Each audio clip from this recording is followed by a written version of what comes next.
Hi, welcome to Hormone Hackers, your podcast on everything related to hormones. I am your host, Dr. Annette, and today I would like to talk about the immune system. Now, you may think that what does that have to do with hormones? But the fact is, your endocrine system, which is your hormonal system, has an intimate relationship with your immune system.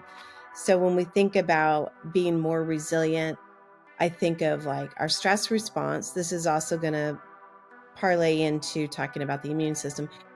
But also just looking at kind of the winter months and, what can we do to make sure that, we're strong and resilient. So that's what today's podcast is about. Might feel a little bit different from my typical talking about hormones, but trust me, this is all related, and this is all lives in the work that I do. And hopefully just to give everybody a little bit of insight about what to do. For those of you that are my patients, if you need extra immune support, hopefully this is going to remind you like, oh yeah, I know who to talk to. I know where to go. When I think about, I think the immune resiliency, what that should mean to you, it's actually not about never getting sick, but it is creating an immune system that is more resilient so that at those times when it gets maybe a little bit overwhelmed in the sense that we feel sick, that we're able to get over it more quickly, right? That we're not, really suffering for a long period of time, having lots of issues that maybe even leave us a little bit scared.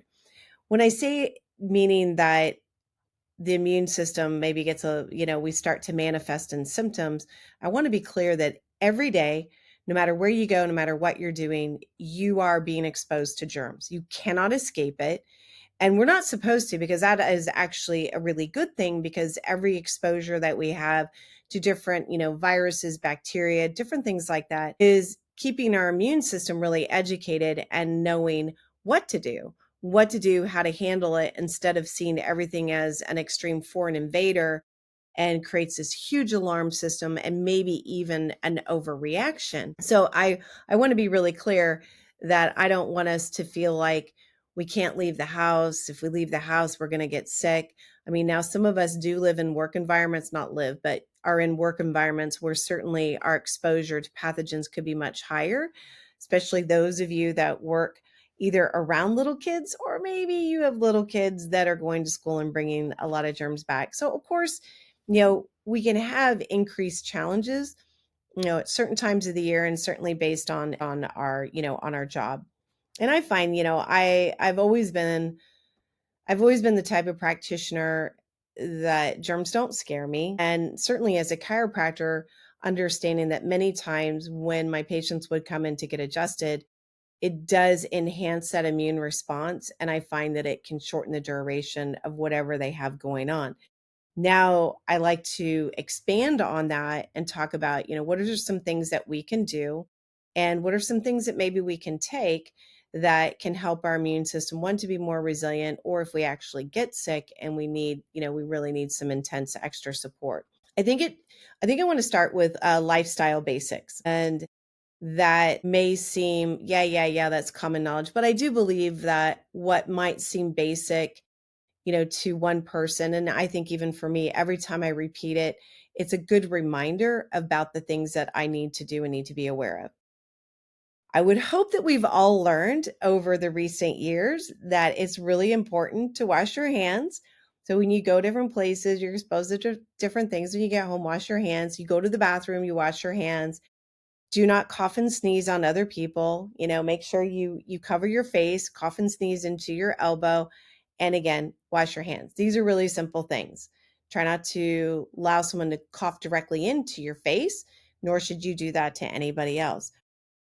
But also what we want to think about is, how do we take care of ourselves? And I do feel like as the holidays, more holiday time looms in front of us, that self-care sometimes does take a back seat, unfortunately.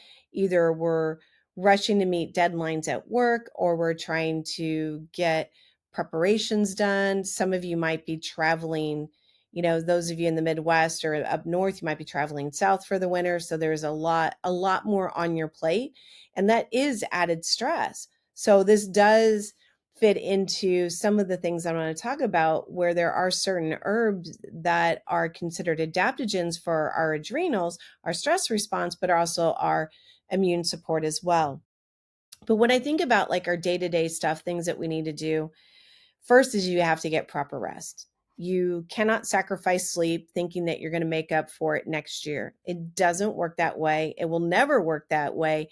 And it will only get you'll become more run down, right? More run down, more cranky. It can start to affect your blood sugar, affect your blood pressure, things like that. So please, please, please strive for quality sleep, getting at least 7 hours total per night. And really and truly, as women, we need to have typically 8 to 9. Okay, so sleep is really important. I know that as holiday parties, different work environments, the sugar abounds, right? We've got, people are making fudge, people are making, Christmas cookies, all this stuff. The sad thing is that too much sugar, pretty much any sugar, but sugar in general is going to be very inflammatory, which is going to create a lot of stress, which is going to create maybe a response within the adrenals, which is cortisol, to maybe put out the fire of all the inflammation you just created. But it's going to have an adverse impact on the immune system. And in fact, it can be kind of suppressive in the fact of all the hormones that come into play. So I do think I'm not saying don't have any desserts if that's your jam and things that you love, but really working on keeping it to a minimum. Telling yourself like, I'm okay with one cookie, or I'm okay with, hey, do you want to split a cookie with me? Or do you want to split a piece of cake? Or I just want to have a few bites. We've got to change this idea that almost, I think, where we sometimes get around the holidays is that I'm going to eat all the things. I'm going to have all the things now because I'm not going to have them for a year.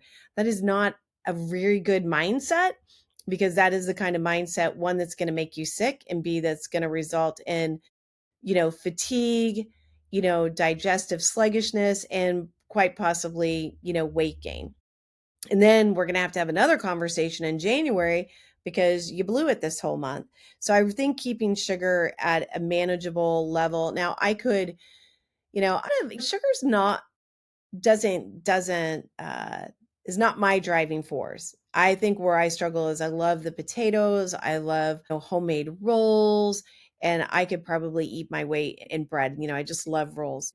But I think because through the whole year I do a lot less of it, so it does help me to keep things in check a little bit. And not to say that I don't like have a sweet thing every now and then, but I've told myself I can just have a taste, I can have a bite, I can just have one. If that is something you struggle to do, to rein that in, there are some really good herbs to support that. Probably one of my favorites when it comes to helping with sugar cravings, but also works on balancing blood sugar, is actually Gymnema sylvestre. So it's an excellent herb if you need that extra support. For some of us, the holidays are going to mean cocktail parties. It might mean that at, dinners or get-togethers, the wine might be flowing. There might be more drinks. This is going to be another way we can get into a little bit of trouble as far as just too much alcohol. And again, the sugar component that comes into play with that. Now, some of us might feel like we need to have that drink to survive the holidays or to be around family members. No judgment, just saying that I know that that could be the case for some people. And, sometimes it's a get together with friends, work, different things like that. So how could we balance that out? I mean, I can kind of say a general rule that, women, we probably really need to stick to only 1 to 2 glasses of wine, 1 to 2 drinks. The other thing you can do with that is space it out with water. Now, this is kind of a trick, right? So if you're, let's say you're going out somewhere, you could start with a full glass of water, then have your glass of wine. But before you have a second glass of wine, have another 8 ounces of water. Or if you're going to have a cocktail, just by adding that water in between, one, it's going to slow you down. It's going to help you pace yourself. And chances are you're not going to drink as much, but you're also going to get extra water in, which is a very, very good thing. So that is kind of like a double duty as far as talking about limiting the intake of alcohol, but also helping us maybe to limit or space it out by drinking more water, like just having this rule. Okay, if I have a glass of wine, I got to drink 8 ounces of water before I can have the next glass of wine. Something you could also look at doing is, I know there's kind of these jokes about the wine glasses that could hold an entire bottle of wine. Well, what if you use smaller glasses? Now, sometimes for those, now I say that with a little bit of a cringe in my head, because if you like wine and you're a little bit of a wine snob, we know that a red wine should be in a larger, more open glass, but there's nothing to say that we have to fill it up, right? So just maybe making smaller pours that will make you feel like you get to have more. And again, these are mental games, right? Do a half a pour, have some water, do a half a pour, and technically you've only had one glass of wine. It's just something to think about. The other thing that I want to talk about as far as what we do, well, first of all, try not to sacrifice your exercise. Whatever exercise you're doing, if it gets a little crazy and you're not being able to have as much time to work out, find shorter workouts that still get you moving, still get you stretching. That could be a 7-minute workout, maybe doing some Pilates, some yoga, or getting outside. Instead of having the opportunity to walk for an hour, maybe you only get a chance to walk for 20 minutes. Let go some of maybe the rigidness that you have presented to yourself, that still doing some exercise is better than none. I think sometimes, and I think I'm kind of this way, if I feel like I have to have an hour and a half or 2 hours to work out, and I don't have that time, then I'm like, well, I'm just not going to do it. Over time, I've had to recognize what kind of like what works for me. And I find what works for me is that even if I do something for 10, 15 minutes that qualifies for exercise, and again, that I really have been getting into doing like wall Pilates, yoga Pilates, as well as just, walking places when I can, parking a little further out. But I really like that. And sometimes those are only like a 15, 20-minute session, and it just makes me feel good. So think about how you can maybe change your exercise routine. If you're finding that you don't have as much time as you've had in the past, make it kind of, let yourself know that it's okay. You can still be active, but maybe do it for a shorter time. The last thing before I talk about some of these herbs, is looking at what we eat, right? And I was thinking about this of like, okay, what do people typically, what would they might do over the holidays? And I'm looking at things that I've been guilty of as well. And sometimes we will skip a meal because we know that we're going to be going to a big lunch or it's a bigger dinner. There's sort of this, I think we get into a little bit of mindset. Well, I'm not going to eat breakfast, so I'm going to skip a meal because I want to save room. No, don't do that. Eat your meals as you would. Maybe you want to eat a smaller breakfast, but don't skip eating or save for that big meal, because what's going to happen is you're going to overeat. You're probably going to overeat the desserts. You're just going to overeat everything, and then you're going to feel miserable and disappointed in the fact that you did that. So I feel like, again, we be more about quality, not quantity. So quality meaning having the kind of foods that you want at the holidays. Maybe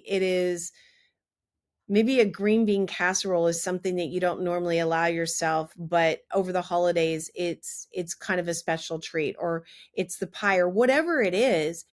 You want to have the quality, you want to have what you want, but it does not need to be with excessive quantity.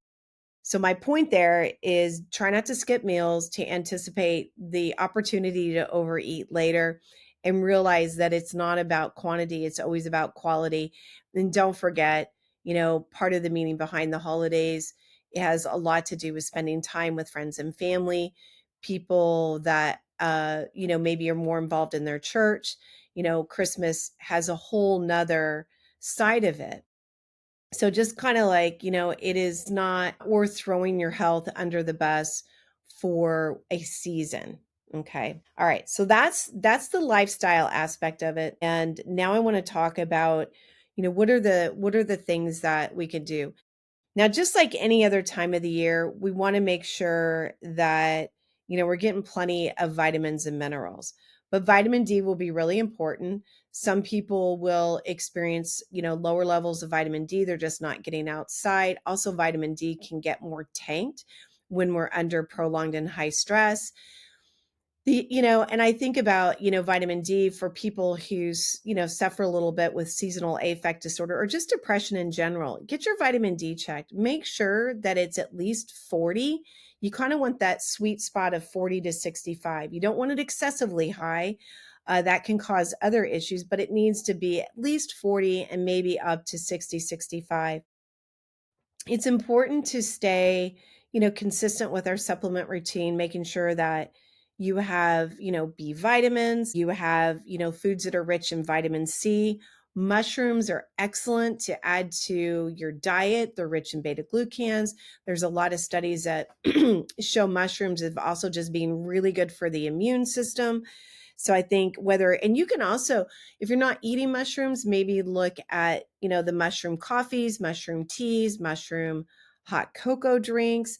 I love Four Sigmatic. It's a great brand that also has a really nice protein powder that has lots of different mushrooms in it.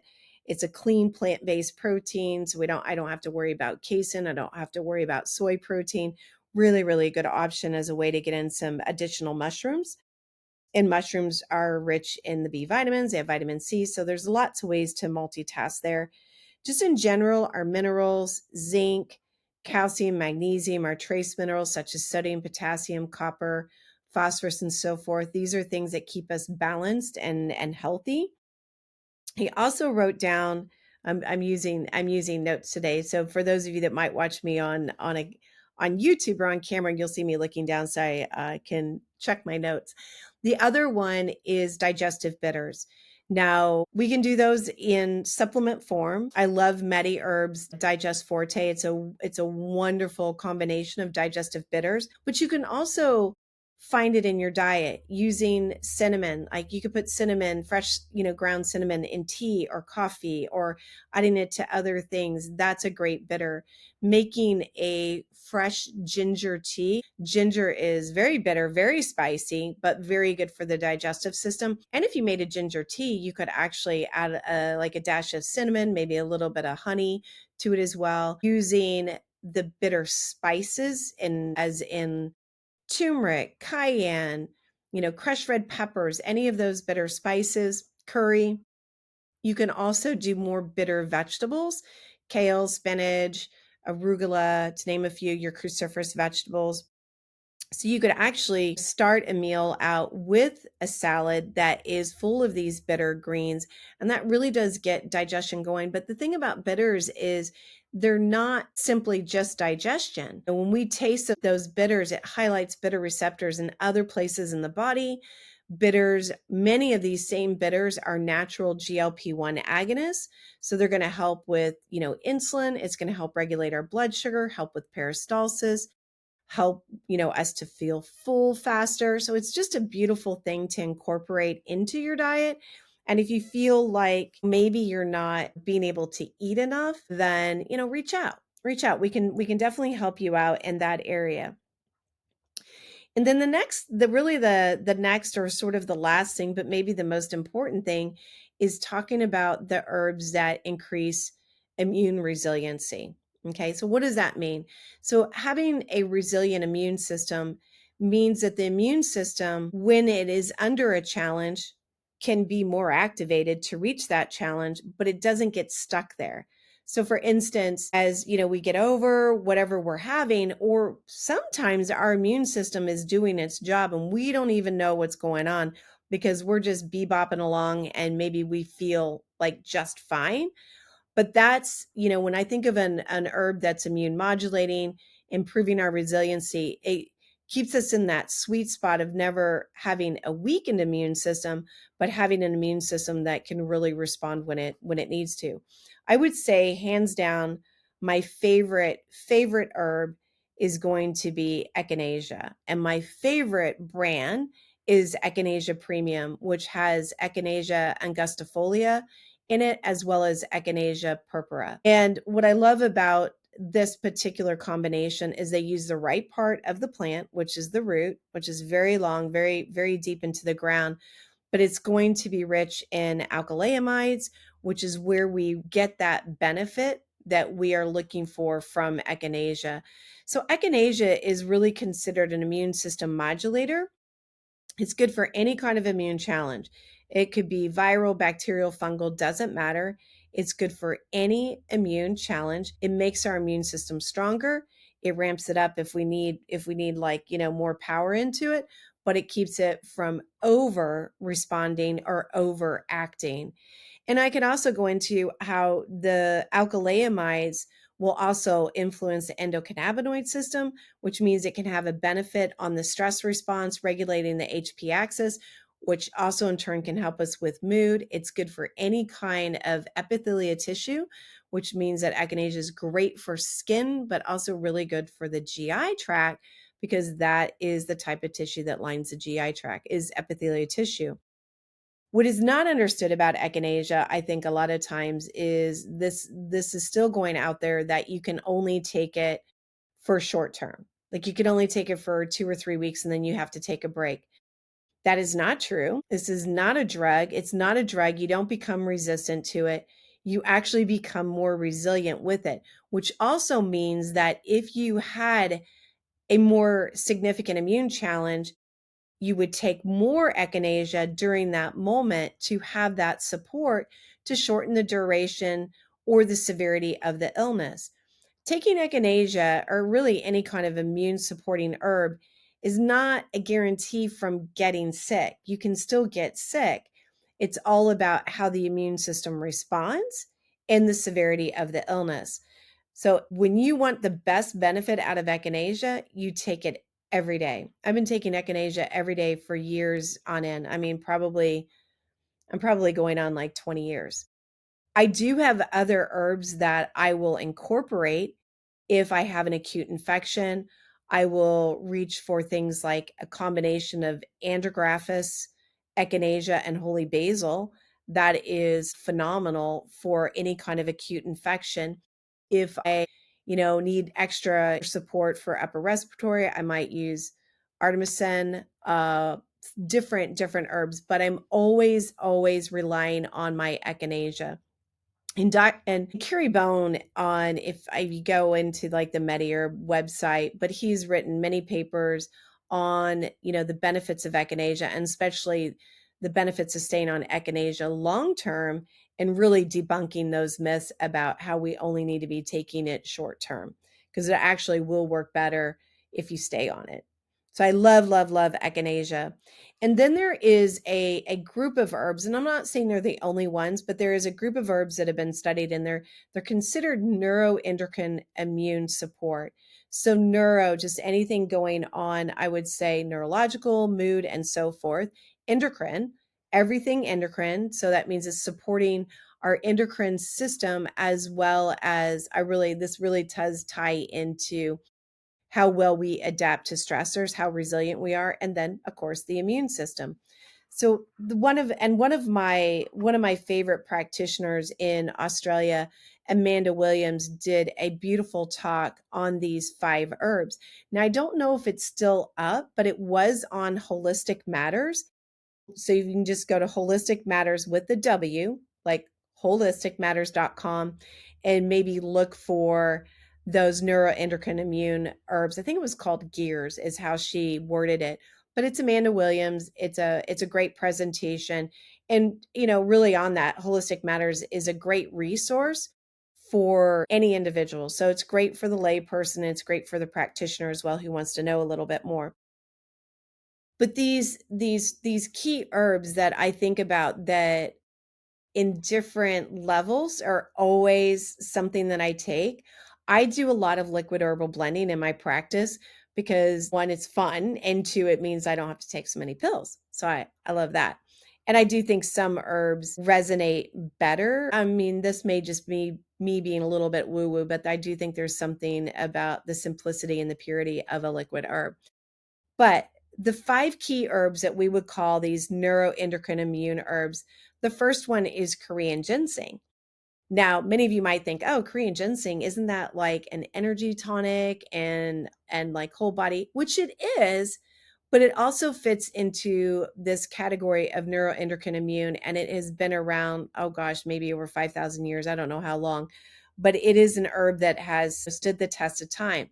Unfortunately, because Korean ginseng became such a popular herb and people think of it directly as a stimulant, it is one of the herbs that is very adulterated, meaning that a lot of Korean ginseng is not pure.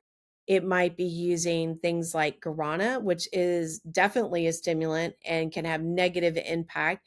They might add caffeine to a Korean ginseng supplement. They'll add other things that makes it feel like it's this spike in energy, but really truly good Korean ginseng is such a beautiful herb to increase our overall vitality. The next one is eleuthero, which is Eleutherococcus is oftentimes considered, they'll talk about it as being a ginseng, but it's not a true ginseng.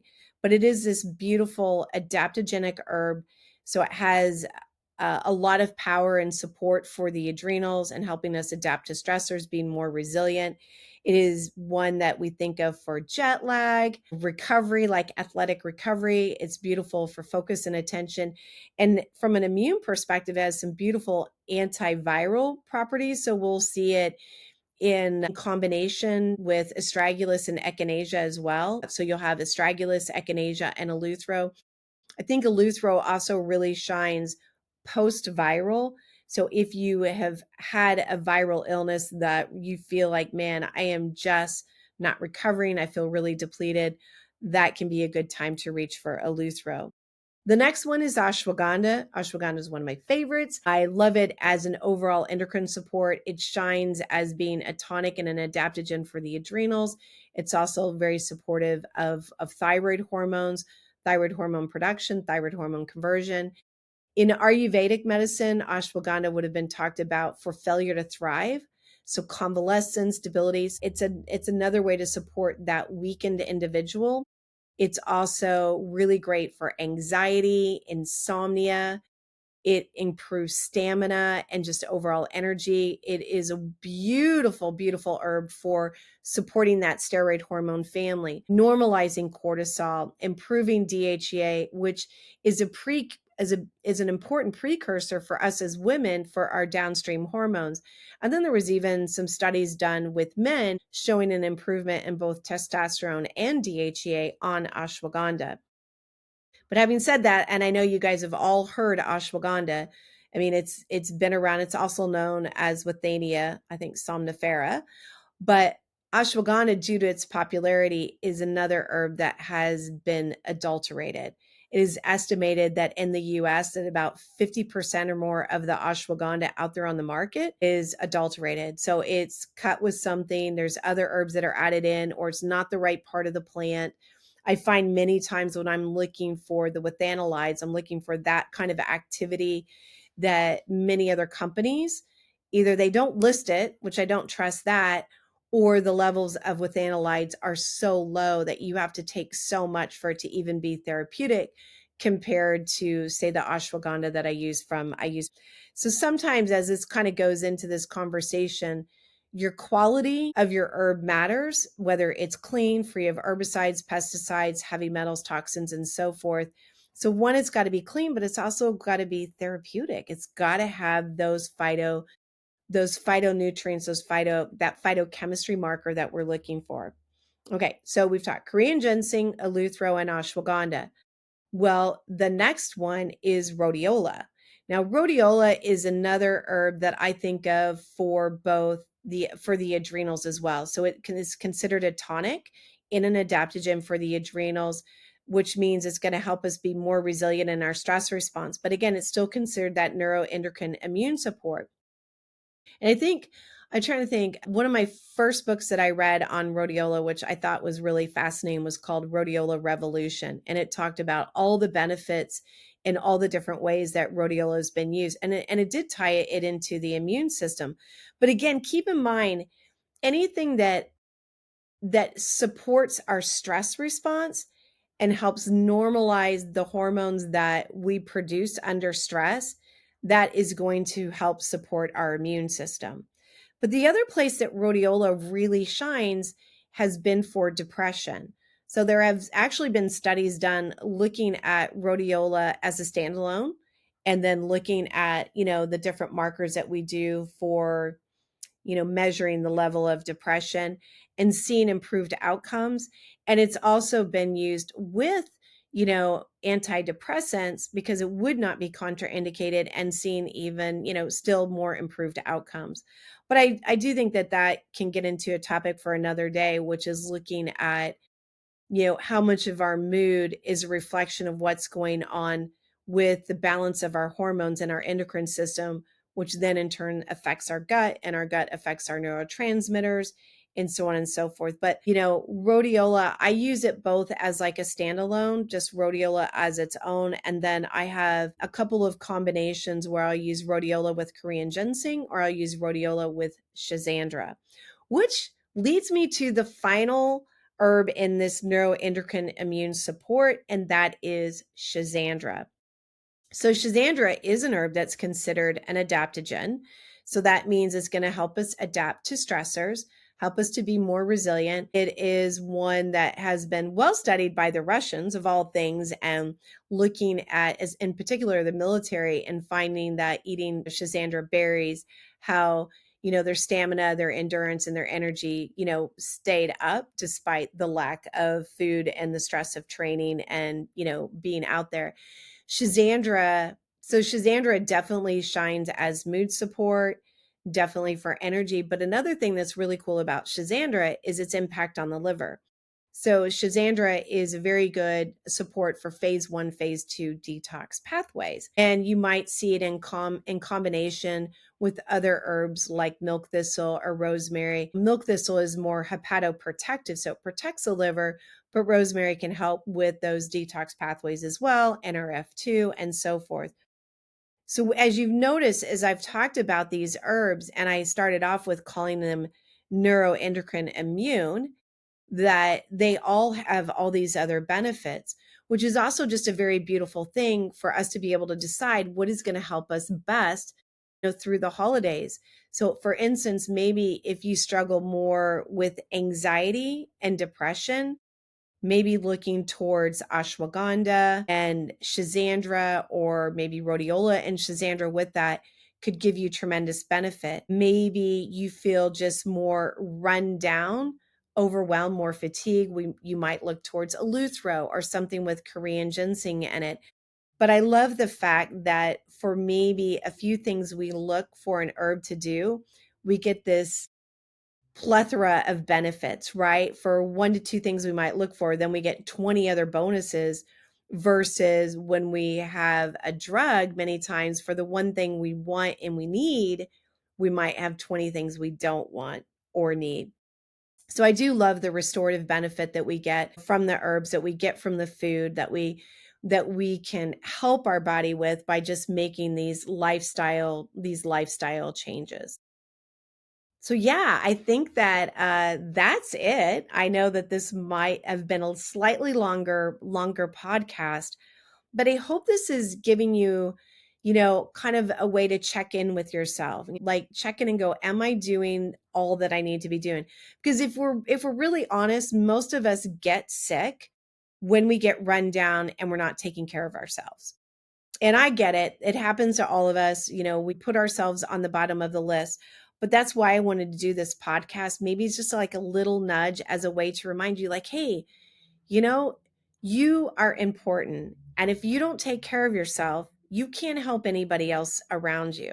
So I do feel like how we take care of our immune system, how we take care of our health is just as important as if you're on that airplane and God forbid those oxygen masks come down. But what would they tell you every single time? They would say, put the oxygen mask on yourself first, and then help the person next to you, or maybe, your favorite child, whatever. But you have to take care of yourself first, or you're no good to anyone else. So think about where you are. Think about if you're doing enough immune support. Make sure that vitamin D levels are at, you're getting plenty of whole food B vitamins, from dark greens, beets, liver, things like that. Mushrooms are a great add-on to your diet and into your supplement program. Things that are rich in vitamin C, all your minerals, using digestive bitters. But make sure you're resting. Keep your diet in check. Don't overeat. Try not to overdrink or overdo the sugar. You do that, you are going to come into January in such a great place and with way less panic. But if you need a little help, make sure you reach out. Those of you guys that are already my patients, you know how to find me. Those of you that are listening and you have a practitioner that uses the same products that I've mentioned, reach out to them, see how they can help you out. And if you don't have anybody to help you, then of course, I'm here for you. So you can always find out more about me on endocrinewellnessgroup.com. Otherwise, just stay tuned for the next podcast and we will keep this process going of learning more about our bodies, about our immune system, and the things we need to do to live a better life. So thank you, and I'll see you soon.